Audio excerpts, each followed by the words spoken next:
You get a nice spot. This is kind of tight over here.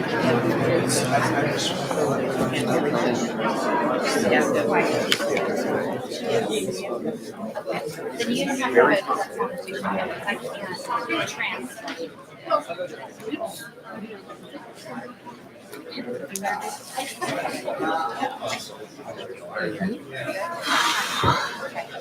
Kevin has his strings.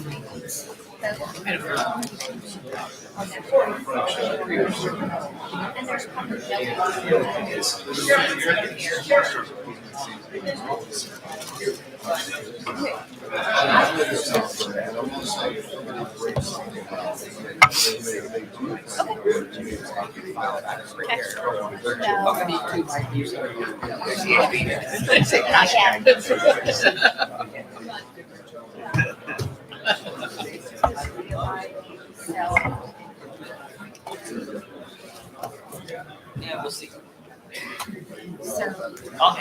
Nancy, just to let you know, there's all of the packet of information that's all the background documents to the ESS report. Those are the letters.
Okay.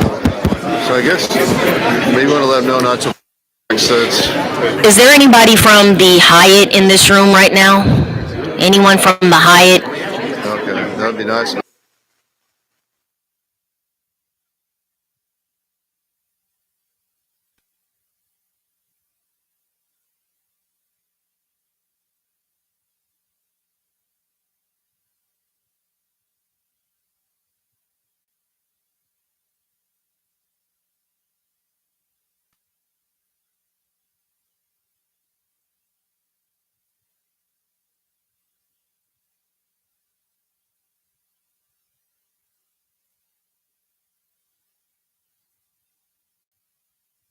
Test, audio test.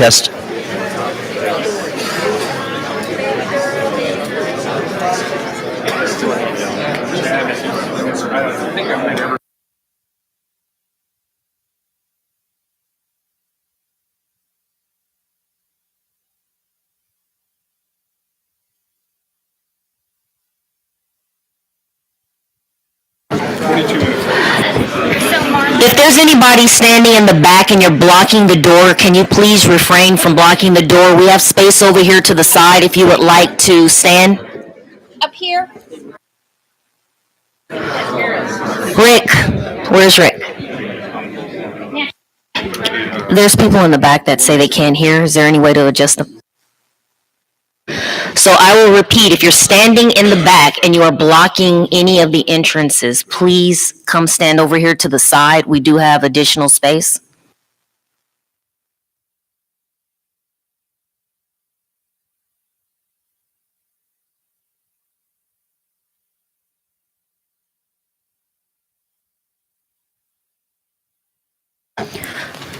We're going to start in a few seconds, hopefully. Again, if you're blocking any of the doors in the back, any of the exits, please come into the room, and there's more space over here on the side.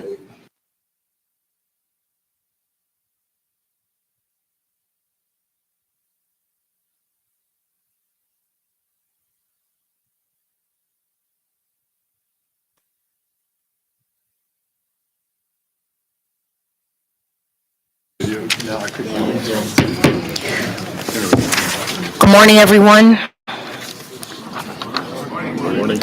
The time is now 8:34 a.m. I call to order the March 21st, 2019 meeting of the California Contractor State License Board.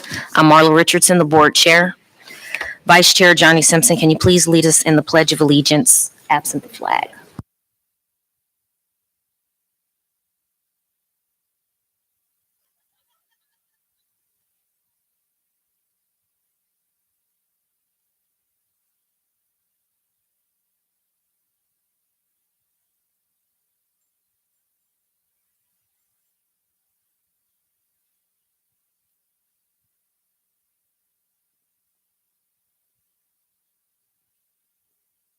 That was funny. Felice, can you please call roll and make sure we have a quorum? Marlo Richardson, Aye. Kevin Albanese, Here.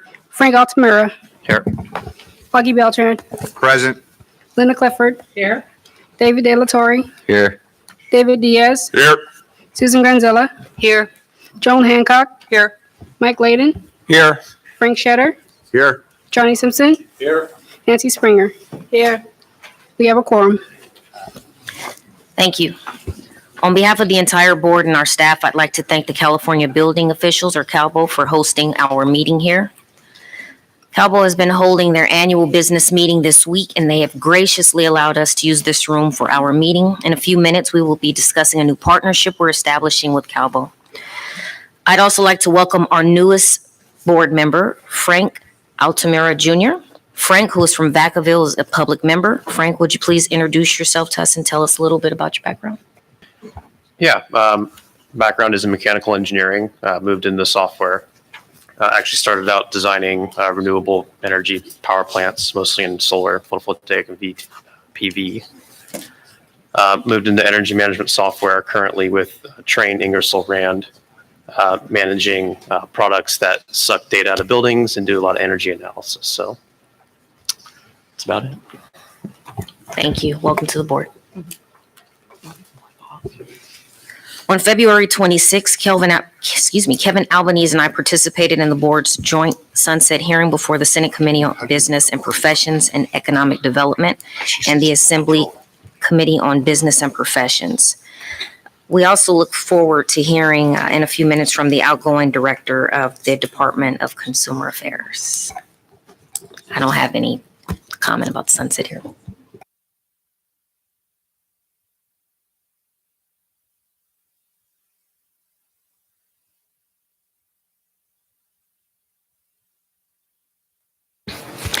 Next on the agenda, item B, is our public comment section. The board values input from the public as part of its consumer protection mission and welcomes public comment on items not on the,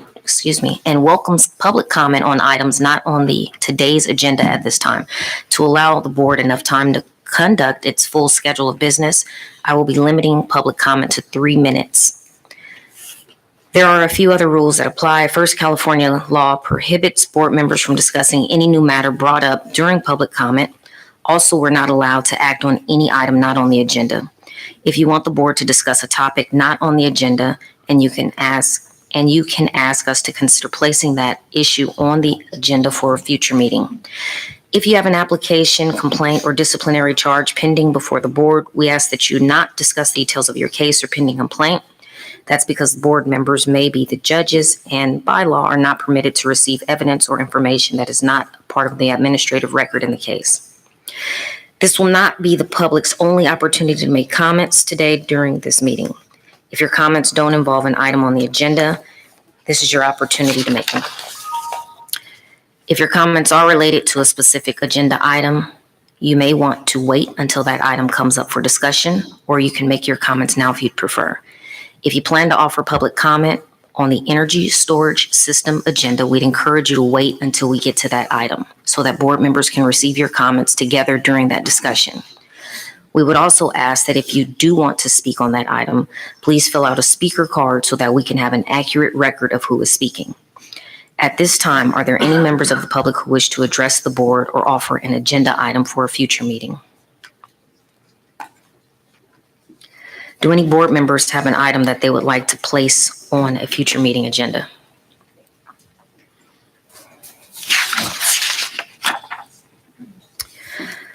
Moving on to agenda item C, partnering with California business building officials. A review of the discussion of a partnership with California building officials to develop strategies to address the underground economy and construction. Board member Nancy Springer, whose daytime job is the chief building official for Sacramento County, is going to present this item. Nancy. I got it. CSLB. Missy's presenting. Hi, I'm Missy Vickery. CSLB and California building officials are collaborating to reduce unlicensed practice by reducing barriers to licensure and combating the underground economy. As a result of our collaboration, Board Member Nancy Springer, Registrar Dave Fote, and myself were invited to attend a 90-minute workshop yesterday on Tuesday, March 19th, at Calbo's annual business meeting. The workshop included a proposal for CSLB to collaborate with 6 building departments to perform a pilot program that will include 5 components listed on page 7 of your packets. On page 8 of your packet, you will see 4 data points that will be measured and tracked in these chosen pilot jurisdictions. We had a great success. We had 6 people who came forward and wanted their jurisdictions included and anticipate receiving more in the next couple of weeks. Nancy, do you have any thoughts? Yes, the workshop presented an opportunity for the building officials that were in the room to have a candid conversation with staff. They got to be able to talk about other issues as well that they were having within the construction industry. And then we feel that, as they left, they had contacts that they knew that they could reach out to with the board to be able to reach out to them when they have some issues to be able to resolve them. They were also engaged. They participated. They were really excited about the pilot program, and I believe they look forward to the collaboration. So thank you. Thank you both for the time that you spent on the workshop. That concludes our update. Thank you. If I could just make a comment, I think it was so important about those workshops is that we were able to come up with underground economy matrix, if you would, statistics. So we could obtain benchline statistics, and then by working together, show that we can make a difference by increasing licensees within the jurisdiction, business license compliance, workers' comp compliance, reduce owner builder permits because licensees are getting the contracts. And I think that everybody will benefit. So it's a 12-month pilot.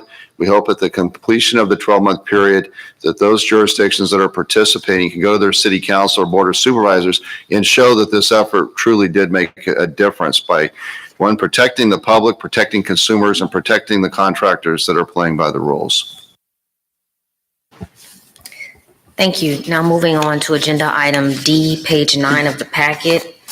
Marlo, I just had a comment.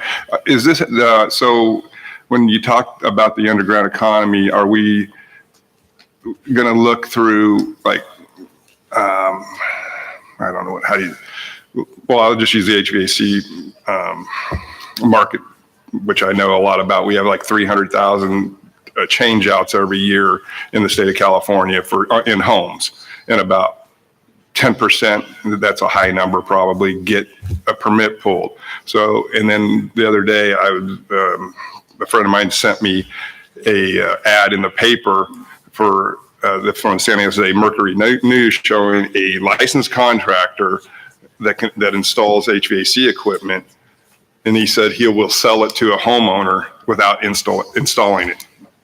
So I think we should make sure we do a vast overlook over this, because a homeowner should not be installing an air conditioning because anything, because they really don't know how, but they also have to have an EPA license for the refrigerants. So that stuff like that we really, really, really need to look into, because it's not just about the underground economy, it's about safety and global warming potentials and all the other stuff that goes along with it. So, it's my comment. So Dave, if I would, Chair, I'd like to mention that we did discuss in the workshop of looking in the building departments that were going to be part of the program to look at the different permits that they had and the ones that they weren't receiving permits for. And then kind of going after those, not going after, but just looking into how we can probably resolve that so that they would get more permits. And, heating and air is one of them. And looking at Craigslist and seeing what kind of advertisements happening there. And that is the plan, to kind of look around and see what's happening in the area of these pilot programs. And then if they're successful, which we believe they will be, then we can go on to do more. Thank you. And I'd just like to add that we're going to track the success by measuring if there's more permits pulled for like HVAC in that geographical area versus someone who's not participating in a same size geographical location. Was anything brought up about online permitting or anything like that? That really wasn't discussed. Okay, because that would make it easier for permits to be pulled if we can get that statewide. That's a great idea. We'll pass along. Thank you. Is there any public comment on partnering with Cowboy?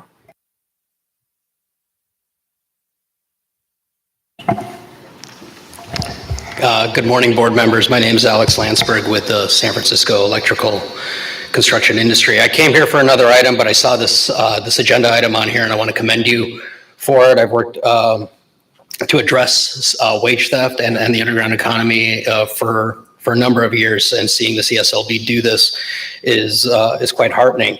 I do want to note that there is it's kind of ironic, actually, that at the same time as you are looking for ways to address the underground economy, we're having the issue later on in the agenda, which is so much about the underground economy and whether or not you enable a sector that doesn't train, doesn't retain its people to grow with minimal oversight. So we'll be addressing these items later on down the line, but as you think about these issues, please consider that the licensing decisions you make and the regulatory decisions you make do have significant outcomes for how the underground economy functions, whether or not there's workers' comp fraud, whether or not there's insurance fraud, all sorts of things. Thank you. Thank you.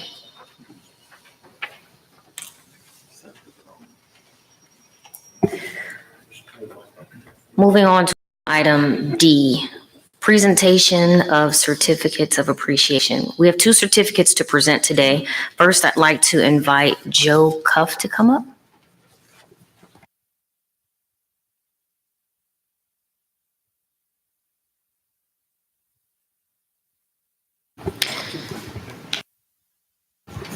Joe is the chief building official for Rancho Cordova.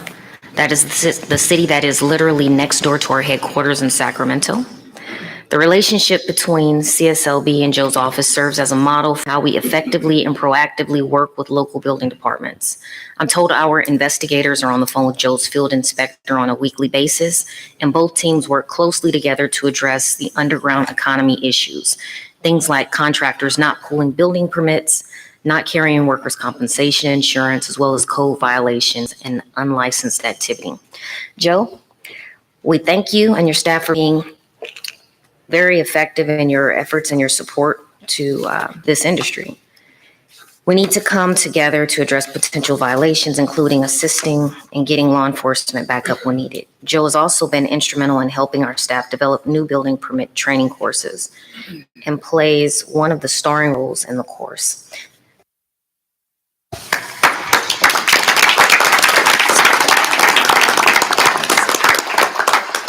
In recognition of your dedication to consumer protection and to the important role that your building departments play in the state's construction industry, thank you for your continued support of CSLB's efforts, particularly for helping create and lending your on-camera talents to new building permit training courses.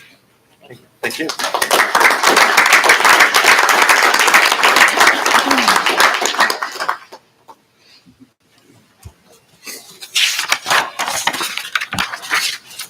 Next, I'd like to invite Scott Perillo.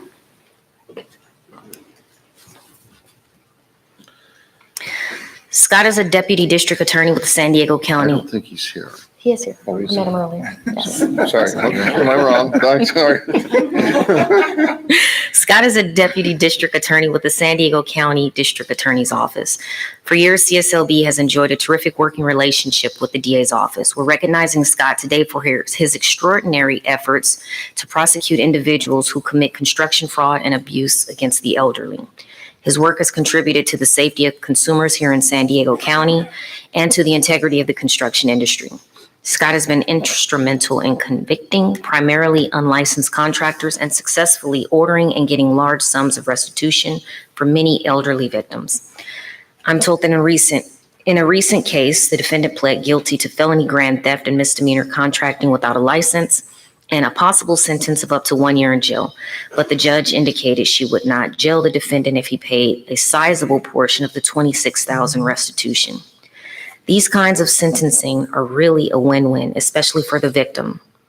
On a second case, the defendant, an unlicensed contractor, paid the victim $15,000 in restitution. And in a third case, the defendant, who had a long history of CSLB complaints and referrals to the DA, pled guilty to felony elder theft and misdemeanor contracting without a license and agreed to a prison term of 6 years.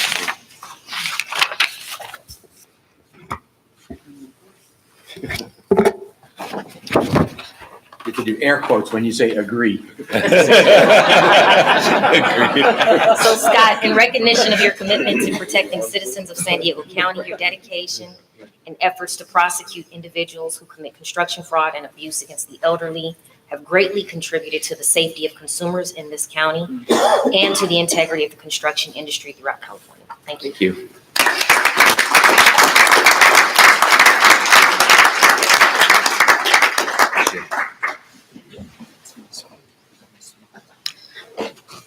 I'm sorry, I didn't ask Mr. Cuff either. Do either of you have any comments that you would like to make at this time? Prosecutor, Michael. Turn the mic on, please. Thank you. Thank you, everyone. I don't want to take up too much of your time. I just want to really thank you. I think we also benefit from the partnership. It's amazing. I'm out talking in the community about elder abuse all the time, and I am always selling the Contractor State Licensing Board. Amazing investigators. People don't know in our community that you have investigators that are peace officers and can really help deter future crime and keep those bad actors, mostly those unlicensed contractors, from preying on the elderly. So thank you for all you do. Thank you again. Did Joe leave? Okay. We're going to next move on to agenda item E, an update from the Department of Consumer Affairs. For members of the public and others in attendance who may not know, CSLB is part of the Department of Consumer Affairs. We're one of more than 35 regulatory programs in the department, as they'd like to say, regulating everything from doctors who bring us into the world to the funeral homes that help take us out, and just about everything in between. Overall, DCA administers more than 3.5 million licensees in 250 license types. We are honored today to have Dean Graffello with us this morning. Good morning, Dean. Morning. I've affectionately referred to the department as the department that takes care of everyone from the womb to the tomb. And I have to mention that I borrowed that from my Longshore Warehouse Union days. Despite its name in the Aloha State, they did in fact represent NICU nurses to grave diggers, hence the mantra. Thank you for allowing me to address the Contractor State Licensing Board today and give a brief update about the department. Some highlights in 2018. First, I'd like to recap some of the great work done this past year. We convened 9 licensing and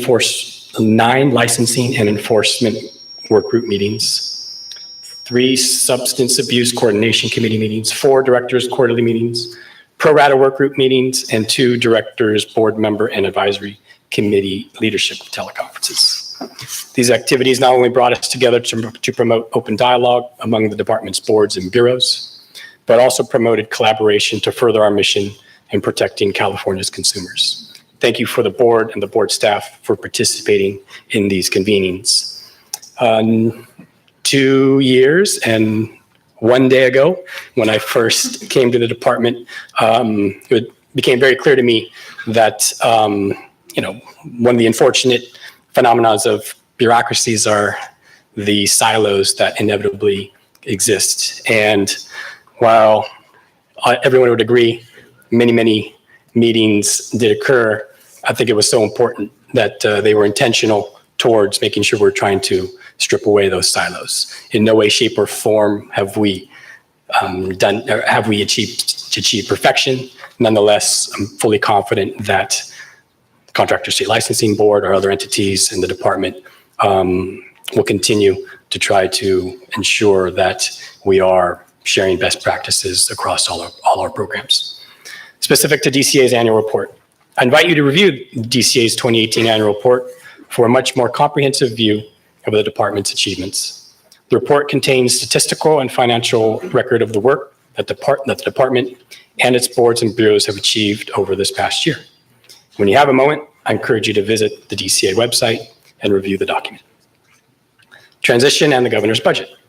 As you all know, Monday, January 7th marked a new era for our state as Governor Newsom was sworn in as the 40th governor of California.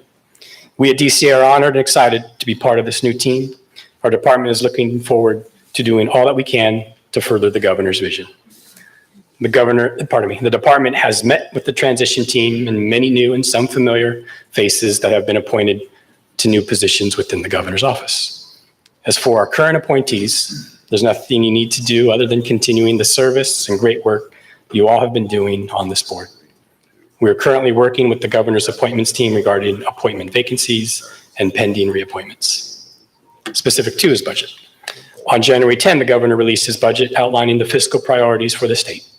Based on the driving idea of California for all, the governor's budget proposes to pay down debts and pension obligations, continues to build up robust budget reserves while making significant investments in housing, childcare, healthcare, prescription drugs, preschool, and higher education. And if the first few months are any indication of the type of bold, inspiring activities that the governor is going to lead on, we can absolutely anticipate there's going to be more of that to come in these areas that I just mentioned and others. Immediately following the budget release, the department hosted a teleconference with board leadership, executive officers, and bureau chiefs to discuss the governor's 1920 proposed budget and to review proposals within the budget specific to DCA. I know understanding how the governor's budget translates to your individual budget is a top priority. So I want to reiterate, as mentioned on the call, that our fiscal operations will schedule individual program meetings to discuss individual budgets in greater detail. It's my understanding that CSLB had their meeting this past January 15th with our budgets unit. Director's Quarterly Meeting. On February 25th, I hosted the first 2019 Director's Quarterly Meeting. At this meeting, DCA provided an update on DCA's regulations unit, the executive officer salary study, and several division updates. As you may recall, these quarterly meetings are an opportunity to ensure that I'm available to hear important issues facing our programs. Regarding DCA support to implement AB 2138 by Assemblymember Chu and BNP Chair Lowe. Because 2138 affects nearly every board and bureau, the department has taken steps to support our programs to achieve successful implementation. Last year at the Director's Quarterly Meeting, DCA provided programs with a draft timeline to stay on track for a July 2020 implementation date. It's important to note that to stay on track, action will be required by all programs this May 2019. The Legal Affairs Division has developed model regulations to share with programs to create uniformity. I see that your board will be taking action on 2138, specific language later on in the agenda. Where feasible, DCA will take the lead on collecting data for the reporting requirements and complete one report to the legislature. Regarding mandatory sexual harassment prevention training. This year is a mandatory sexual harassment prevention training year for the entire department. This means all employees and board members are required to complete the training this year, even if it was completed last year. This training is online, interactive, and can be completed at your convenience. If you have any questions about this or any of the required trainings during our tenure as a board member, please contact our Office of Board and Bureau Services for assistance. You folks are very familiar with Karen DeHorst Nelson, who's in the first row, all things related to Board and Bureau Services and beyond. Specific to the Sunset Review hearing. As one of our 9 programs undergoing Sunset Review this year, I'd like to personally congratulate this board on a smooth Sunset Review hearing this past February. I'm glad that your board opted to schedule a mock hearing with the department and our legislative affairs staff. I hope that you found it helpful. I congratulate you in completing this phase, and please know the department is here to offer you our support for the rest of the Sunset Review process. Please let us know how the department can best support you. I will mention that I did sit in on the mock hearing with CSLB, and to no surprise, Mr. Vogt, Ms. Richardson, and Mr. Albanese handled themselves in the most professional manner. And as everyone does in fact know, anytime that you put in the type of effort and preparation to perform, it's usually going to go well, and it absolutely did. So congratulations again. This concludes the department update, and as always, if the department can be service to the board, please let us know. Thank you for your diligent work and your valued partnership. Thank you. So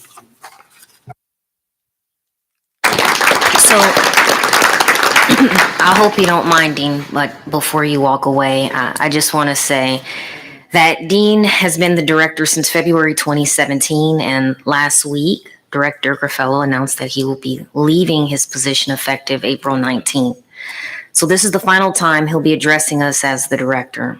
Director Graffello, on behalf of all of us here at CSLB and the board, we would like to thank you for your leadership, your dedication for protecting consumers of California over the past 2 years, as well as your support of our board and our more than 400 hardworking employees. So thank you very much.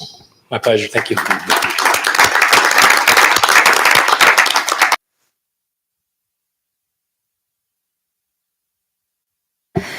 Moving on to agenda item F, the executive portion, page 13 of your packet. Registrar's report. Dave?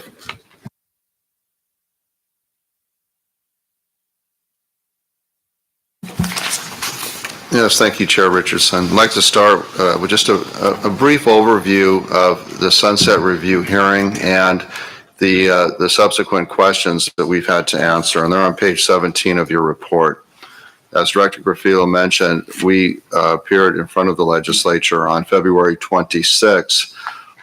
Those in attendance included Chair Richardson, past Chair Kevin Albanese, Tanya Corcoran, and me. It went very well. They brought up a few issues that we'll talk about in just a moment. But what I need to do this morning is just very briefly cover the outstanding issues and the proposed answers so that you as board members can either approve them or not approve them. But if you do approve them, we would ask that you would delegate or designate staff to perform any final follow-up to them, any edits. If you have any suggestions we can include, we will do so. On page 18, we cover staffing. There was a concern that we've had to redirect a lot of staff to disasters. We've got an increase in consumer complaints. Our license applications are up. So all of that is additional workload. The good news is by cross-training and our staff being very motivated, they've stepped up or able to manage the workload at this time. At such time as we can, we would pursue a budget change proposal for additional staff. So that's issue number one. Issue number two is board member vacancies. As the director mentioned, they're very proactive in working with us and filling vacancies. We have Karen Nelson with us today. We do currently have 2 vacancies. We have a public member and a specialty member. But the good news is we have a quorum. So that's the answer to item number 2. Mr. Folt, for those in the audience, could you explain what the Sunset Review is as we go through this? Because I think it's an important relationship we have with the legislature. Yes, thank you so much. As a DCA board, you're subject to a review of your operation every 1 to 4 years. We were fortunate that we were extended 4 years 4 years ago. And what that means is that you have to have legislation that would extend you for additional time. If we don't receive an extension, January 1st of 2020, the board would no longer exist. It would become a bureau. And there's, of course, that's kind of a civic question as to the difference between the two. But I think we have a lot of people here with us today, and you can see the benefit to being a board, and that it provides the opportunity to have, a public forum and to answer any questions and to try to be receptive to, I would say, community concerns. But what happens through the process is they look at your operation. It's an opportunity to find weaknesses, areas that you can improve in, but also if you have a need for additional resources, you can ask for resources. What will ultimately happen is there'll be a bill, and there's already been one introduced by Senator Stephen Glazer that will hopefully extend the board, but it can also include other legislative ideas. And so some of what I'm going to talk about today would be some of those ideas that we could work with the legislature on and completing for the benefit of the public. Okay. Dave, are you taking comments on these issues as you go, or do you want to wait till you're through them all? I would be happy to, at the board's pleasure, however you prefer. Okay, I have a comment on number 2 that you just, do vacancies affect the CSLB ability to meet and undertake its important work? And I don't know if there's a way that we can amend our response, but our board is made up of 15 members. 8 of those are public members. 4 of those 8 are filled by people in the trades, and 1 is a senior member, 1 is a building official, and I may have left 1 out. And then 5 of the 15 are contractor members. So 2 of these positions that are still vacant, 1 is a senior member and 1 is a contractor member that hasn't been filled for some time, over a year. With regard to the senior member vacancy, our mission on this board is to protect the consumer. The most vulnerable entities within the state of California are the elderly. So missing a senior member, I think, or filling the vacancy of the senior member, I think is critical. Also, with regard to the other vacancy, which is a contractor member, several of us that are contractor members are terming out this year. And I think to achieve parity on this board, it's important to also fill the contractor member slot as soon as possible. Thank you.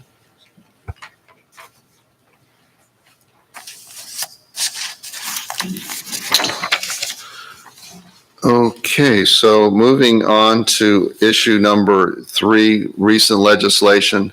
Another real advantage to being a board, excuse me, is you can sponsor your own legislation, something that the board's been very effective in achieving.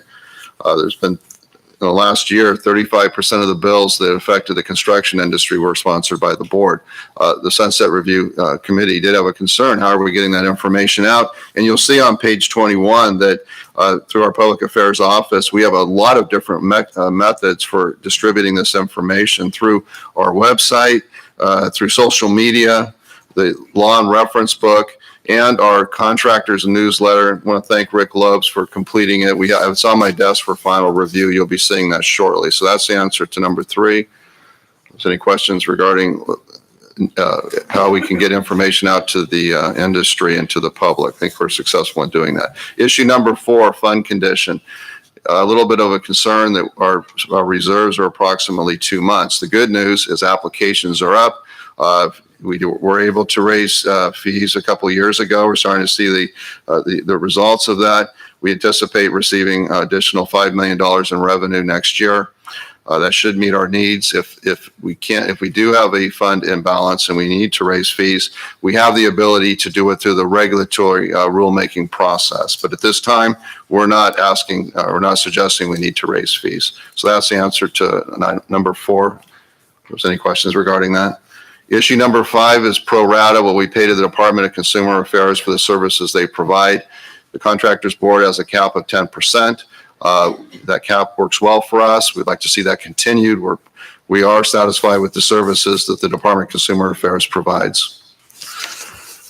Issue number 6 addresses examination rates. Our examination rates do vary, and there are some that we have a lower pass rate. You would see in the board packet that some of the pass rates are 37% for the C2 and installation contractor, 39% for others. And what we do is we look at those. We can address that through occupational analysis. Also, we do provide applicants information on what in general is on the exam, what steps they can take to prepare.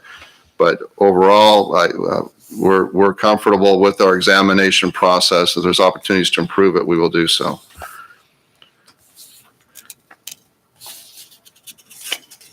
Issue number 7, licensing and certifications. Of course, we license contractors, but the board does not certify contractors.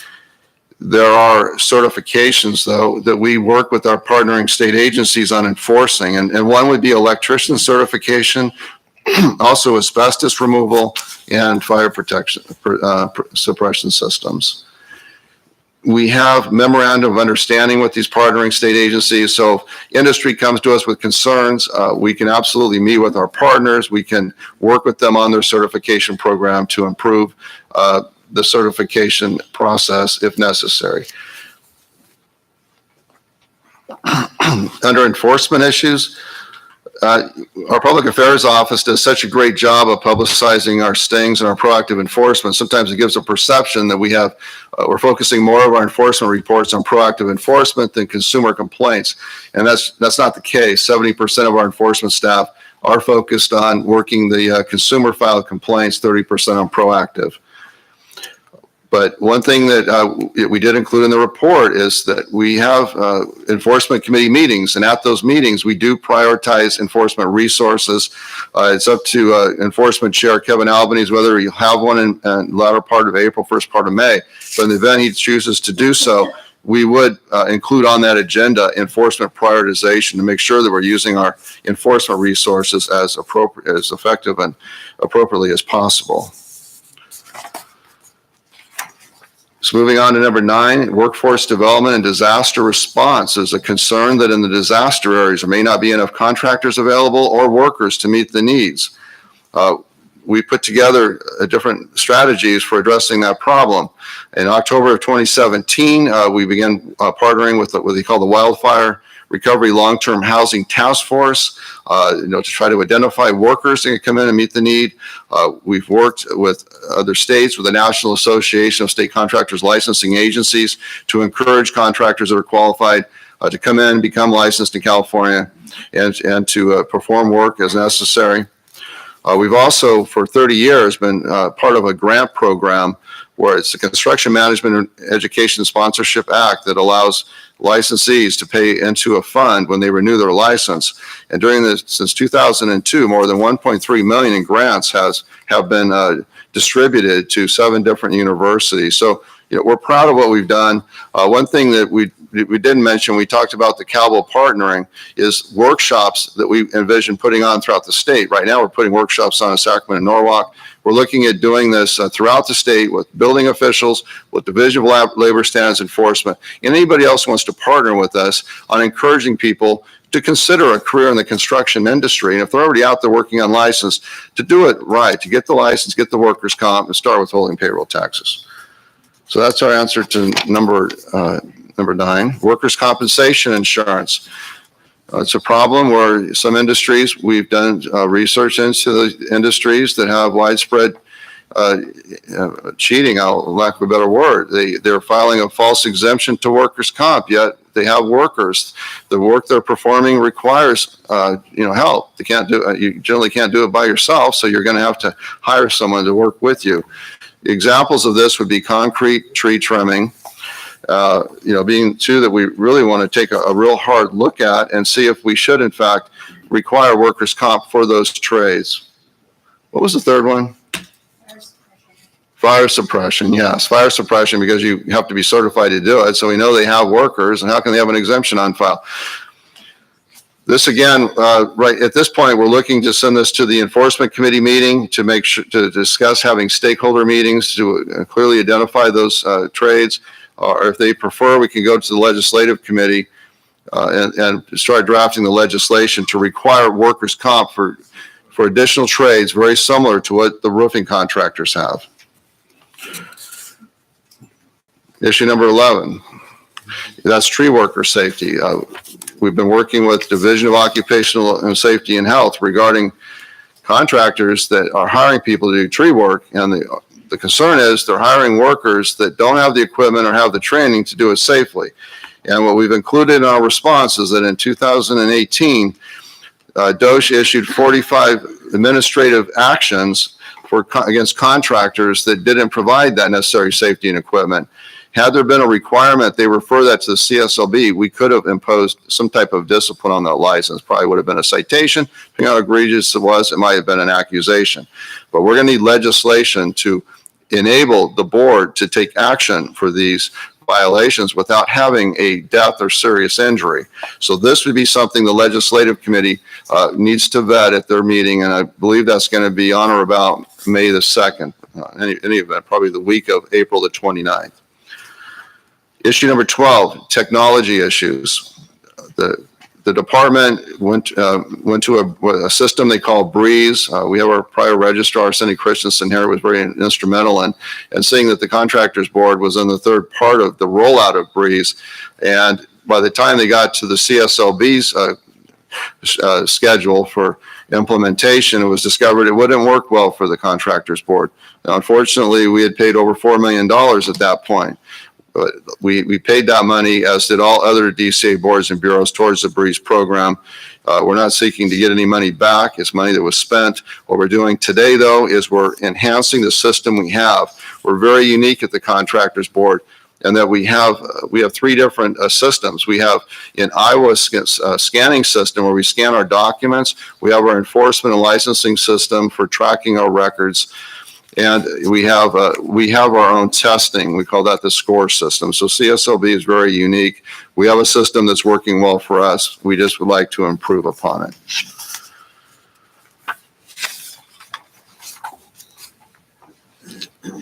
Okay, so moving on to issue number 13.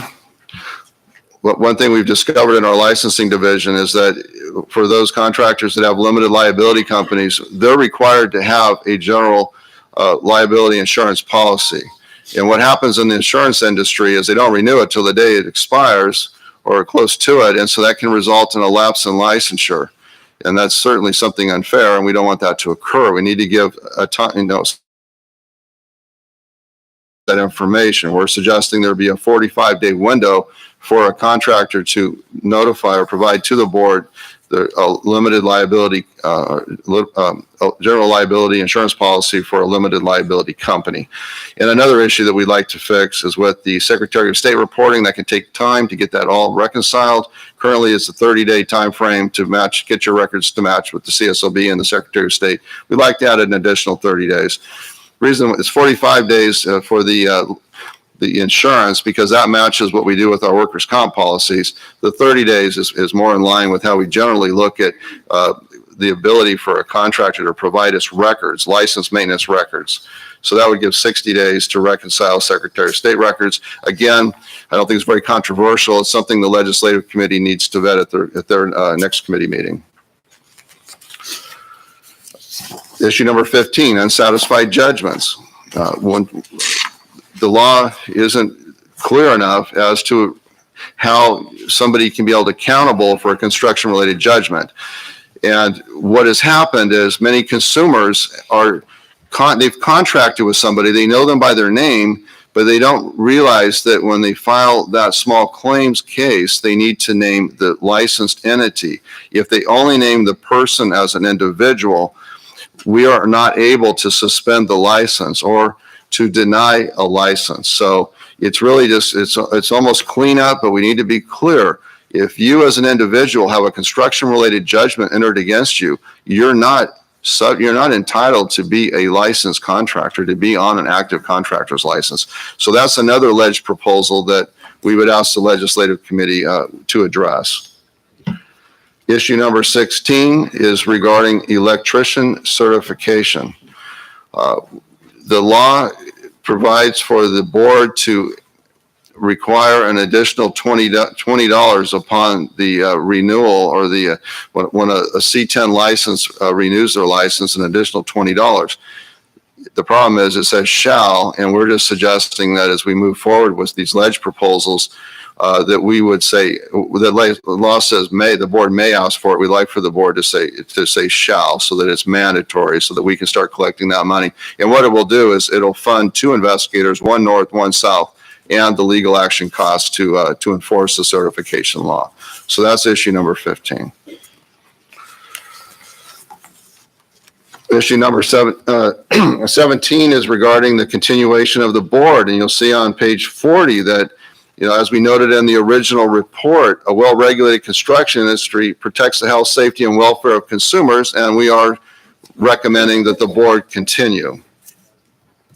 Now, at the hearing, there were 3 other issues that came up. The first was reciprocity with other states, and specifically reciprocity in relationship to disasters. Now, I already covered that with item number 9, so I'm going to move on to the next one.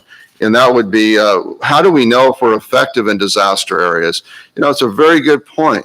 It's something that our staff are going to look at, ways that we can measure our success.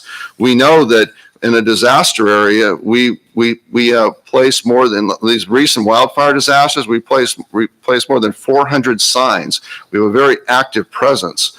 We're educating consumers. We're working with the Department of Insurance, local law enforcement to make sure that transient criminals and other unscrupulous people, unlicensed, aren't in the area. And the way we've measured it to date is based on the consumer complaints that we're not receiving. We know that we don't have that proactive enforcement like we did in the early 90s with the Northridge earthquake. We could be overrun with complaints. It's not happening today. So we believe our education, our public affairs office, our enforcement division are being effective in helping consumers in disaster areas. And the last thing they brought up was the contractor's bond. Contractor's bond's currently $15,000. Contractor goes under, may leave a lot of consumers harmed. That $15,000 doesn't go very far. So what we're suggesting is that we're going to work with the surety companies that issue these bonds, find out what the claims are, to what extent are a number of people filing complaints or filing claims on these bonds. What would be a more reasonable amount if there is one? This would be something, though, that would likely go to the legislative committee and to the board for consideration, keeping in mind that when we've tried to do this in the past, the underwriting costs have been a deterrent. So you have to look at all that because you want to be mindful that you're not imposing another barrier to licensure, but at the same time, we want to do all we can to protect consumers. So that concludes the report. If there are any questions or if you have any ways we can improve upon it, we sure like to hear from you. Chair. I'd like to make a motion that we accept the answers and put it to the staff to work to finalize them and formalize them for resubmission as soon as possible. I'll second that. Christie. So, in compliance with the Open Meeting Act, if you delegate any final decision to a multi-member body, so that's human beings, and since staff count as human beings, if you want this matter to not require another meeting to approve the final edits by the multi-member body, then I would recommend delegating final review and approval of the answers to a single individual. Because only if you delegate it to a single individual does it avoid the requirement for having another meeting. Even with 2. Advisory committees are okay because they come back and report out to the public, and those are multi-member bodies. But if you're making a final decision on anything, it needs to be an individual person that gets delegated the authority to approve. So it's your decision, but if you delegate to a multi-member body of human beings, there has to be another board meeting. Would someone like to make a motion for me to appoint a single member? I think so, because I don't think. Madam Chair, you have a motion and a second on the floor, so she either has to amend her motion or withdraw her motion before you call for another motion, with respect. I'm asking for an amendment if you would like to. I can amend to include that the chair appoint one person to be the final arbiter of what goes forward in compliance with what we've heard here today. And I'll accept that amendment with a second. Thank you. I would like to appoint Susan Granzella to do the final. Or is it appropriate for the registrar to step into that role?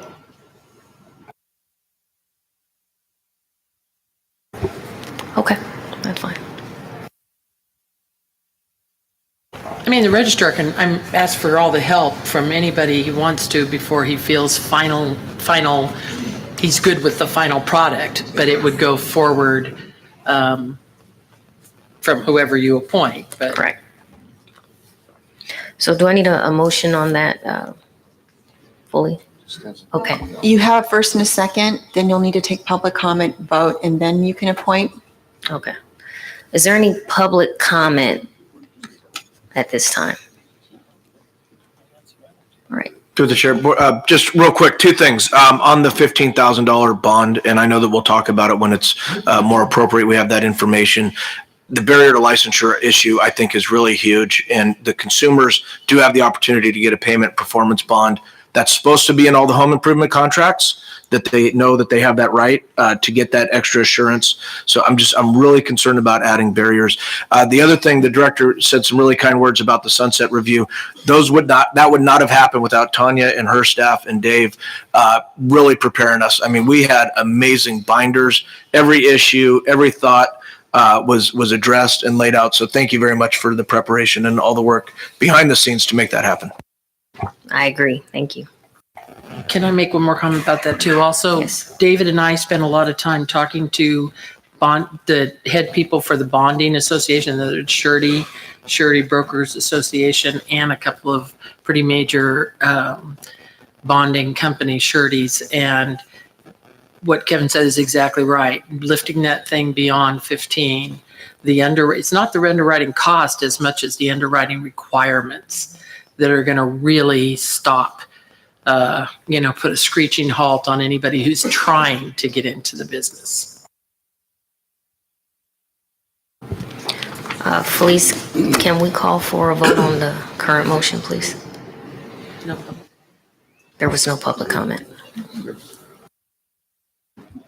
Marlo Richardson. Aye. Kevin Albanese. Aye. Frank Altamura. Aye. Augie Beltran. Aye. Linda Clifford. Aye. David De La Torre. Aye. David Diaz. Yep. Susan Granzella. Aye. Joan Hancock. Aye. Mike Layden. Frank Shetter. Aye. Johnny Simpson. Nancy Springer. Yes. Motion passes. Thank you.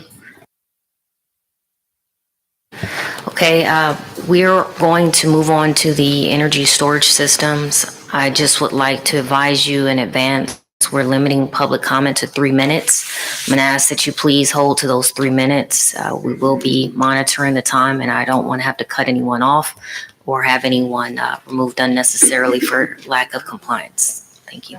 Madam Chair, because of the importance of this next item to the electrical industry and the fact that I'm a licensed C10 electrical contractor, I'm going to recuse myself from this particular issue. Thank you. Through the Thank you, chair, Frank. Marlo? Yes. I want to just get this thing going and all that. I want to thank Dave and the staff for putting this whole packet together. I've learned more probably in a short period of time about PV and energy storage systems than I probably ever wanted to know. It dates me. I think Joan's the only one been on the board longer than me now. And it predates me on the board for all this stuff and everything else. Packet it's amazing. It was put together very, very well. So the decision we make today is very important, and we can see by, I don't know, maybe a couple hundred people out there. This is an important decision today. So, and probably one of the most important decisions I've made since I've been on the board. So I want to just get this going. I want to move to approve the staff's recommendation and direct staff to consider battery storage system size, complexity, voltage, and potential risk. Draft a proposed regulatory package for board consideration that would prohibit or restrict certain contractor classifications from performing the installation of battery storage systems, and assign appropriate board committee or committees and provide updates at each board meeting. Second.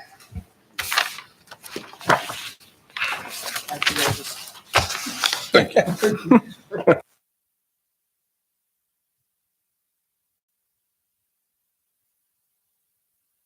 Now we can go.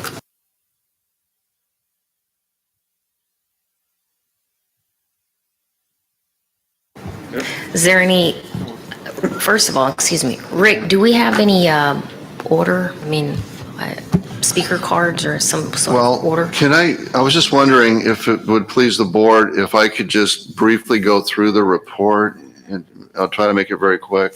Is that okay? Okay. Did you? And then can we have him repeat what he said? Because I didn't quite catch all of that. The third step, okay. Yeah, it's the third recommendation with a couple little things added on.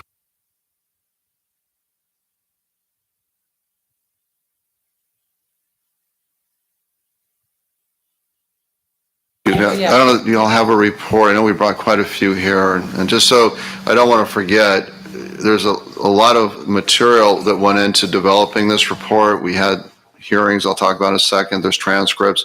All of that information is available on our website.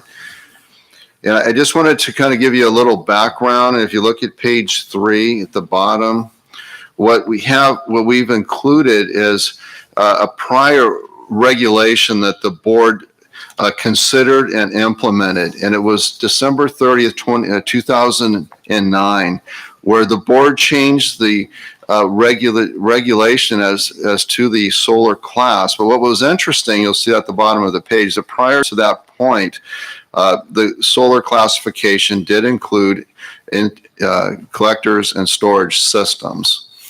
But what the board did in December 2009, again through the regulatory rulemaking process, is they changed the regulation to be just more general.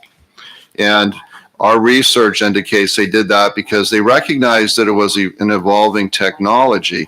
The way it reads today, it says a solar contractor installs, modifies, maintains, and repairs thermal and photovoltaic solar energy systems. A licensee classified in this section shall not undertake or perform building or construction trades, crafts, or skills except when required to install a thermal or photovoltaic solar system. So I'd like to move on to page 6. And this will explain to all of you there, all of you with us today, why this report was developed. And it was developed because the board directed staff to conduct public meetings to determine if the A, general engineering, or B, general building, C4, boiler, hot water, heating and steam fitting, C10, electrical, C20, warm heating and air conditioning, C36, plumbing, C46, solar, and C53, swimming pool classifications should be precluded from installing an energy storage system in a standalone contract or when included in the installation of a solar system. So that was the board's direction, and this report really is the result of that direction.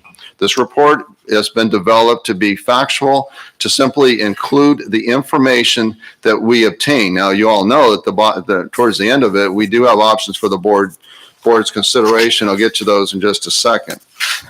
Now, if you look on page 25 through 33, we had 71 speakers that came to our public protection or public information hearings. The majority of those speakers spoke in favor of the C10 being the one that would be performing this work. There were others that spoke in favor of the solar contractors continuing to do it in conjunction with the solar contract. And then we had a handful that thought it should be studied more. I just wanted to throw that out. Again, that's all summarized in the report. On page 23 and 24, that summarizes industry expert meetings. We have what I would consider leaders of these two industries. We have Bernadette Docaro for the solar industry. We have Eddie Bernanke for the electrical industry. And they were able to identify experts that came in and talked to staff as to at least their position on this type of work. And the C10 contractors explain how it's evolving. It's becoming arguably more complex. It poses a danger. And the training that certified electricians have is beneficial to the public in making sure they're installed appropriately. The C46 experts said that a lot of them are more plug and play. They have trip wires or some ability so that they really don't pose a safety issue. And the solar contractors also have training. While it's not mandated, there is training available, and they're successful in installing these. On page 38, we included some injuries or some, let's say damage, like some of the building departments. There wasn't a whole lot. One of the things we were looking at is whether or not there were any clear examples of harm to persons or property. And the report, it doesn't reflect any significant examples of that, other than there's a potential for this to occur. The report does include information from the Division of Occupational Safety and Health. If you go to the website, you could download information they provided us. And looking at that information, we were not able to extrapolate anything out of it directly related to the installation of a battery system. We received considerable written correspondence, 269 letters, pretty much evenly divided. We have letters that support the C46 continuing to do the work with the PV system, and then we have about 50% saying it should be the C10's work. We did receive 28 letters from legislators that were arguing that the work should be done by C10 contractors. Again, that information is all available on the website.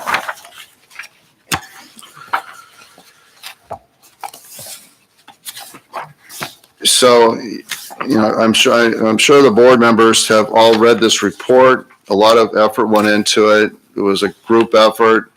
I do want to say that one of our staff it was rumored that he was working till 2 a.m. on this report, and that's Mr. Michael Jemnensky here. So I really want to thank Mike for going the extra mile, just trying to make it as accurate as possible. Before I get to the options though, Mike, is there anything you'd like to add on the report? He's going to retire, yeah. Just that it's a significant issue, and I'm glad that the board is taking time to look at it. And I think we're all appreciative of the people who took time to show up here today and express their views. So it was with that in mind that we put it in the effort that we put into this report. It was important enough to really lay out the issues and the facts. It's important to you, so it's important to us. Okay, so with that, if we turn to the options and staff recommendation on section 7. Page 74.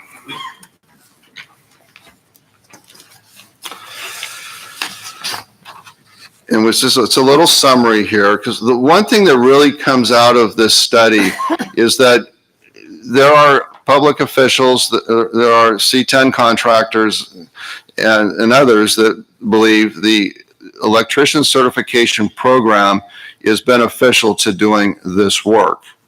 Now, I just want to make sure everybody's aware, I think most of you probably are, that the only classification that's required to use certified electricians is the C10 classification.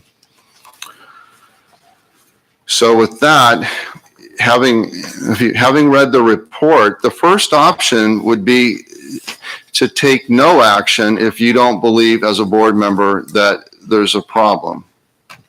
You have the authority. We've developed this report. If you don't see a problem or a potential problem in the future that needs to be addressed, then no action has to be taken. Now, if you believe that an action or something needs to be done to protect the public, that these systems, as they expand, could pose a threat. And one thing I would mention is that I think you're probably all aware that Governor Newsom has a plan to to build 3.5 million residential units before 2025, and these units are going to have some type of a solar system, or we've learned in this report, some type of a power wall or battery system. Many will have it built right into the wall. So it's going to be a continuing large issue. I mean, some of these homes will have the panels on the roof. Others will be more of a kind of like, I'm trying the right term, but a solar farm where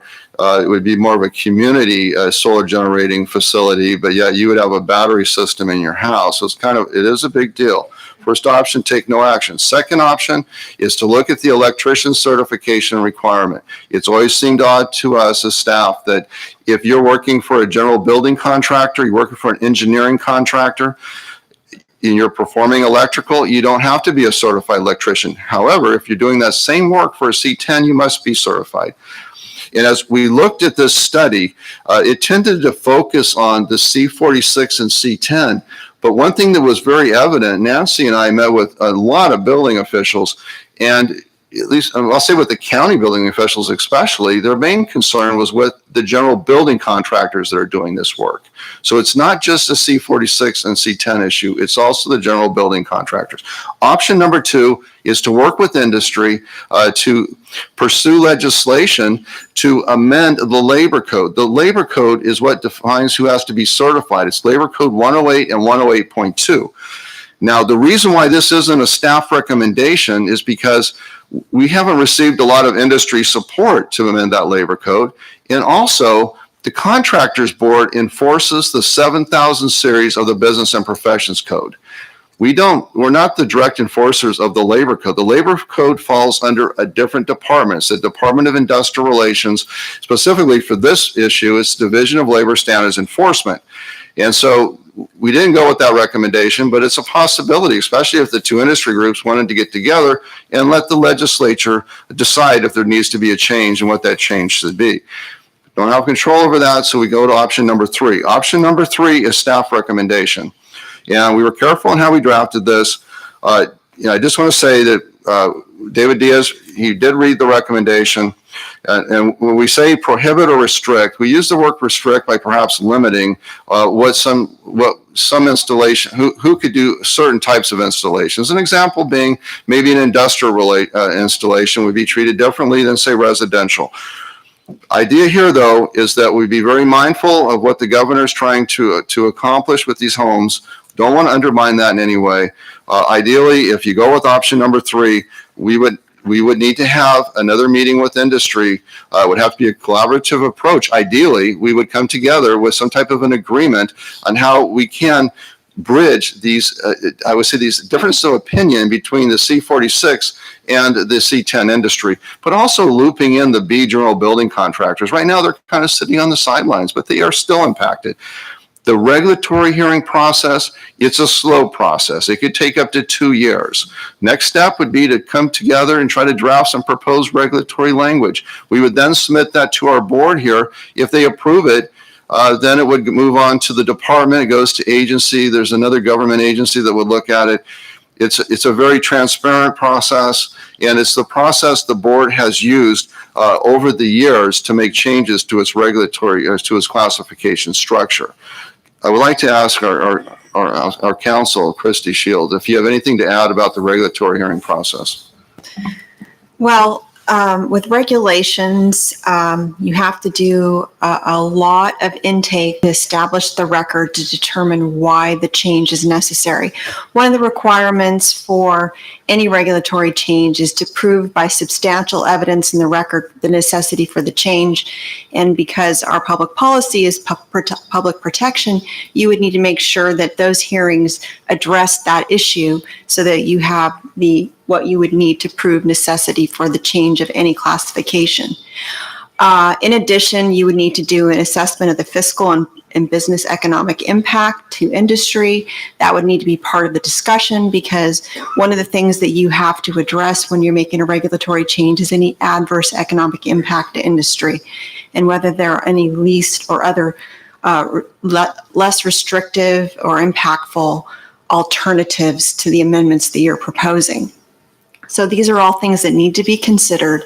One other thing I think you should consider is, and I don't know where this will go, and that will probably be part of the discussion at these regulatory hearings and meetings, is what solution you're looking for and whether you want it to apply globally. Because as mentioned, the general A and B classifications, those are in statute. So you may have very limited ability to actually address a global change across all classifications without a statutory amendment.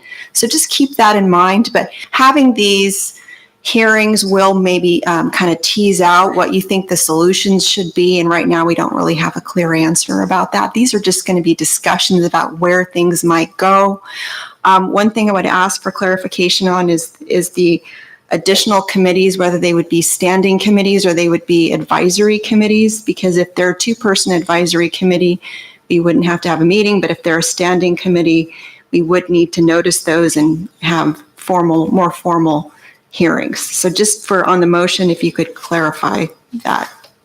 Yeah, I just wanted to add one other thing. We do have two videos. We have one from the C46 industry and one from the C10 industry. They're both about 10 minutes long.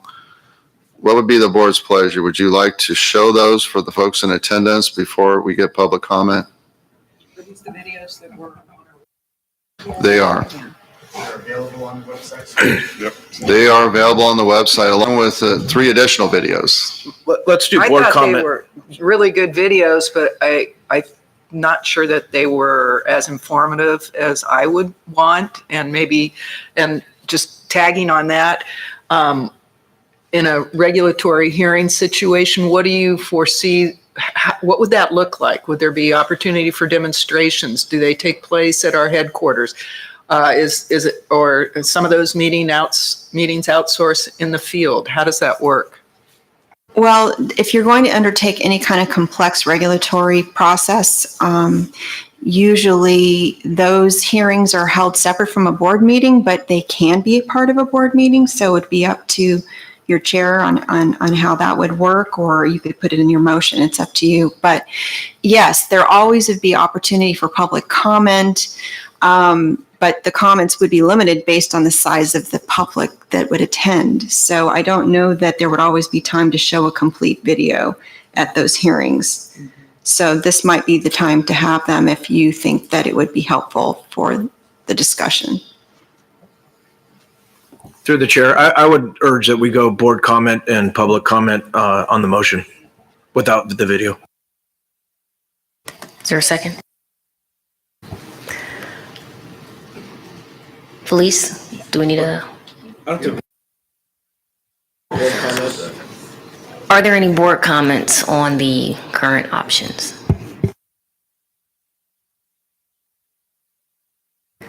Seeing that there is no board comments, we will now move to public comment. Again, I just remind you to adhere to the 3-minute time limit. Sir, 1 second, please. Senator? Okay, I'm dealing with that. Good morning, Senator. If you would like to share some words prior. There's a button to turn the mic on right there. Thank you so very much. Good morning to each and every one of you, to the members of the audience, to members of the Contractor State License Board. I want to thank you very much for the opportunity to share a few words with each and every one of you. My name is Kevin DeLeon, California State President Pro Tem, PORE Emeritus, again, I want to just emphasize the thank you for allowing me this opportunity. Just recently, California became the largest economy in the world to legally commit to decarbonizing our electrical grid, 100% renewable and clean energy with my measure, Senate Bill 100. That puts California, our home state, on a pathway towards a clean energy economy by the year 2045. Now, to put this in context, the naysayers, the critics, the predictors of doomsday, all and very powerful political special interests who tried to derail this measure said, in fact, it would destroy our economy, that we would, in fact, raise utility rates, and in fact, that we would have unemployment rise in California. But I think that we have proven otherwise. We have successfully delinked and we have decoupled carbon from GDP. What we have done in California to date is we have dramatically lowered our greenhouse gas emissions and other criteria pollutants that our children breathe into our lungs every single day. At the same time, we actually have grown this economy. Now, be mindful that we just got off the worst economic recession since 1929. If it wasn't for the policies that we move forward at the state level, we would not be today the 5th largest economy on planet Earth. Now, to put this in context, there's only 4 economies larger than that of the United States of California. The United States of America in the aggregate, China, Japan, Germany, and it is our great state, the state of California. United Kingdom, France, India, Italy, and Vladimir Putin's Russia is at number 10. So that is because of the clean energy policies that we have moved forward. Now, without a doubt, our clean energy future will rely on battery energy storage systems to augment and improve the efficacy, the efficiency of solar, wind, and other clean energy technologies that are now legally mandated. That's why I think it's absolutely vital, it's absolutely imperative that we protect the public by ensuring California feels very confident with the installation of battery energy systems in both their homes, as well as schools, as well as workplaces. It's absolutely vital that we get this right, that we don't derail our incredible progress. Now, my goal was fourfold when I moved these policies. Number one, obviously, to tackle greenhouse gas emissions, reduce our GHG carbon dioxide emissions, which is atmospheric, reduce also utility rates, clean up our air for our children, and also to provide good paying jobs to grow this economy. If our clean energy goals are to be secured, they have to provide good jobs with good wages. Now, Senate Bill 350 was a comprehensive clean energy and climate measure that updated and expanded the state's very successful RPS, Renewable Portfolio Standard. Some folks may not recall, but back 20 years ago, folks said that we would be crazy to do an RPS in California, that again, we would destroy this economy. We went from 0 to 20%, then from 20% to 33%. And I took it from 33 to 50%, and now, as we know, 50 to 100%.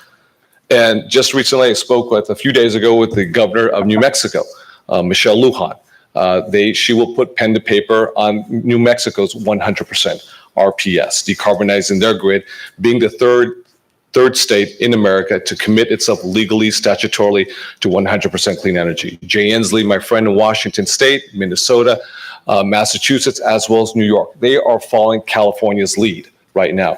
That's why it's imperative that we get this right in a great state like ours. Obviously, with the RPS, we're doubling down on our energy efficiency and moving towards transportation electrification. But the bill also promoted energy storage and other distributed energy options.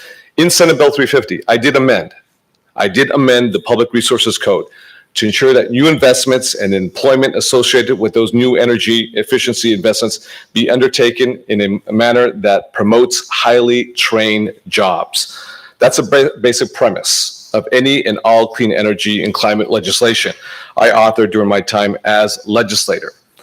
One thing I want to underscore, this is about growing the middle class and making sure we have highly trained individuals. I know this may be a somewhat polemic situation right now between the C10s and C46s. And without picking up winners or losers, it's very clear that my vision was to make sure that those individuals who do this job to implement our energy goals for California are highly trained individuals. Because any type of safety issues may roll us back. Because we have very powerful political interests today who are still attempting to roll back our policies in the great state of California. We all know what's happening in Washington, D.C. That's why we are California, because we're exporting our values nationwide. Now, I'll conclude right now in just one quick second, but again, I want to thank you for this opportunity to share a few opinions. The Public Resources Code, as amended by my measure, Senate Bill 350, directs the California Energy Commission. The CEC and my friends there are looking towards you for direction on this issue as they move forward with their regulatory schemes. They want to adopt a responsible contractor policy that ensures installers and construction jobs that receive any type of funding that are part of Senate Bill 350 to meet the test for employees and contractors. If we are truly committed to a clean energy economy, that also provides economic and job dividends for our communities. It is essential that our state agencies adopt and enforce these policies. Therefore, I express my intent as the author of Senate Bill 350 for the implementation of this provision in a manner that ensures good, high-wage, highly trained, skilled workers to implement and execute these policies set forth by the legislative branch and signed by the executive branch and Governor Jerry Brown. You all have a major responsibility that is before you to ensure that the most qualified individuals are tasked with installing battery energy storage systems. And the bottom line is this: we need them to be highly trained, the most highly trained workers in California, so we can grow the middle class and we can continue to grow this economy. When the board enacts these regulations, it is my hope that they will move forward with option 3 that is before you. That is a staff recommendation. That is my vision for this state of California as we move forward with Senate Bill 350. I thank you very much to all members of this board for the opportunity that you have given me today to share a few words with each and every one of you. I hope you have a wonderful day. Trust me, I've been at the end of the sharp tip of the spear on very highly polemic and polarizing issues. This is very easy compared to what I've been through.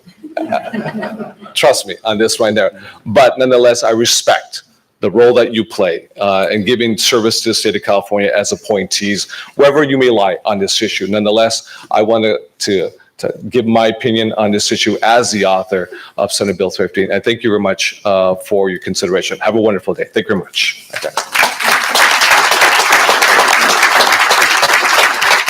Thank you, Senator DeLeon.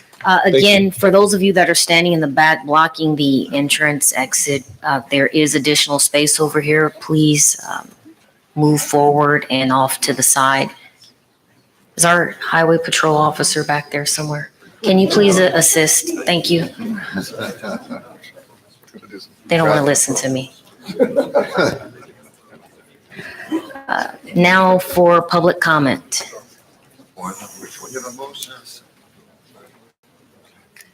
Should we start? Go ahead, sir. Hello, Chairman and members. My name is Scott Wetch, and I'm here today on behalf of the California Coalition of Utility Employees.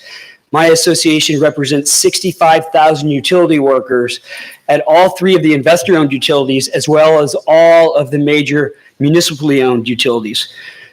I'd like to point out that all 3 of the investor-owned utilities, Edison, PG&E, and Sempra, have submitted letters supporting the move to allow only C10 contractors to install energy storage systems because they share my members' concerns. Our concerns fall into 3 areas. The first and foremost is we have experienced situations where our crews are out in inclement weather when there's a power outage, where they're going to inspect a line that they believe has been de-energized at the source, and they've come upon it and had backfeed occur from an improperly installed storage system. This is a life and death situation. We will have a serious injury or death as a result of improperly installed storage systems. Improperly installed storage systems also can very easily cause fires. This is a safety issue that we have seen time and time again. I'll remind the board that the Tubbs fire in Santa Rosa, according to the state fire marshal, was caused by an improperly installed electrical system on a private landowner. There wasn't a storage system in that instance, but it was the same issue. You had a non-trained, non-certified electrician installing a distribution system on private property from some pumps to an outbuilding, and that's what caused the devastating fire in Santa Rosa. And then lastly, a more common and more pedestrian issue, but one that we see, is that improperly installed storage systems can very easily bring down an entire distribution circuit. So you could have one improperly installed storage system bring down the power to 100, 500, 1,000, 4,000, 5,000 customers. Something that we deal with at the utilities The utilities don't have a stake in C10, C46. PG&E, Sempra, Edison, they're not contractors. I don't represent a single employee at the Coalition of California Utility Employees that works for a contractor. This is about safety. Please do the right thing and approve Mr. Diaz's motion. Thank you. Thank you, sir.